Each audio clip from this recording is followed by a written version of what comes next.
今朝陽光正好，主人拎咗2大箱快遞返屋企，拆晒包裝後，將一個乾淨嘅大紙箱擺咗喺客廳。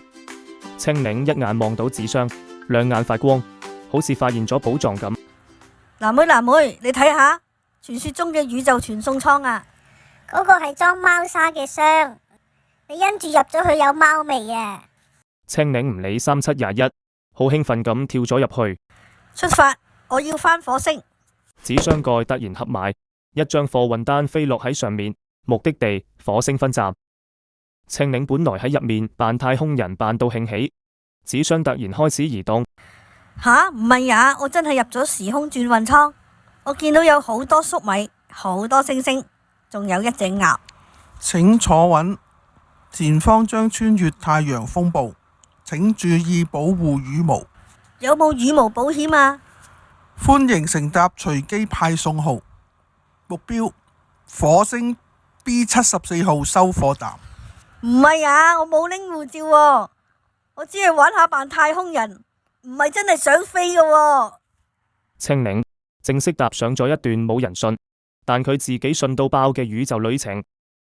藍妹發現青檸唔見咗，又玩咩啊？佢四圍揾，拎起鞋盒冇，打開雪櫃得幾粒蘋果，翻開洗衣機，青檸都唔喺入面，成屋都唔見人，佢唔係真係俾快遞公司送咗出去啊？呢種事係完全有可能發生嘅，因為佢係青檸。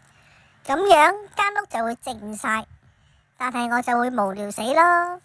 終於，藍妹憑嗅覺青檸身上嗰陣奇怪花生味，追蹤到樓下後巷，一個紙箱跌咗喺樹邊。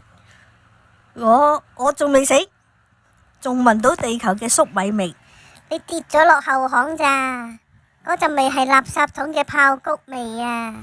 我啱啱經過土星，仲有隻鴨飛緊過去。你係跌咗落貨車，再撞到欄杆。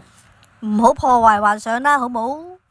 正當佢哋兩個準備開香檳慶祝團圓，大門打開，逆流返嚟，雙眼一掃，眉頭一皺。紙箱、羽毛、快遞單，你哋兩隻嘢又搞震。冷靜啲先，逆流，呢單嘢唔關我事噶。我啱啱經過宇宙裂縫，墮入時空隧道，見到未來版嘅你，你仲請我飲粟米湯添。你估我聽得明你講乜咩？原來宇宙最恐怖嘅唔係黑洞，係你阿媽返嚟。如果我真係去咗火星，嗰度應該冇人追我呢。但係應該冇粟米湯喎。